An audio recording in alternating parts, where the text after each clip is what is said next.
Dernier coup de ciseau, dernière paillette. Une ambiance de studio ou de plateau de cinéma avec un décor, lui, bien réel.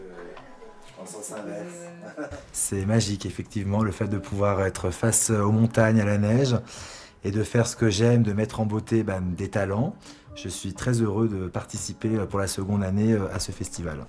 Dans quelques heures, tous ces artistes pomponnés ouvriront officiellement le festival, comme une montée des marches à Cannes en version neige et doudoune, avec un jury composé de personnalités venues de tous horizons, comme Mélanie de Biasio, chanteuse de jazz. C'est le fait de pouvoir m'immerger dans un art que j'aime et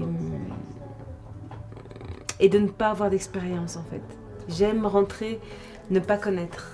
Parce qu'en même temps, voilà, ça veut dire que c'est le ressenti qui joue. À près de 2000 mètres d'altitude, c'est un cadre serein, propice à s'enfermer devant un écran de ciné et découvrir tout un tas d'histoires. J'espère ressentir énormément d'émotions. J'espère contradictoires aussi, parce que même les élans négatifs sont des moyens de réagir et la contradiction est toujours passionnante. Donc j'espère ressentir toute cette palette d'émotions. Résolument européen, ce festival est devenu un sommet du 7e art.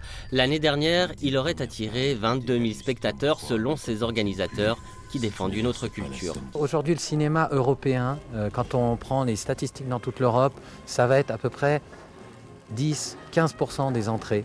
Et en fait, c'est beaucoup un problème de communication, de marketing. On n'a pas la force des studios américains. C'est pour ça que les festivals comme le nôtre sont importants, parce que ces films-là ont besoin d'être vus et parce qu'ils parlent vraiment aux spectateurs. De nombreux artistes sont attendus toute la semaine pour ce festival qui dure jusqu'au 21 décembre.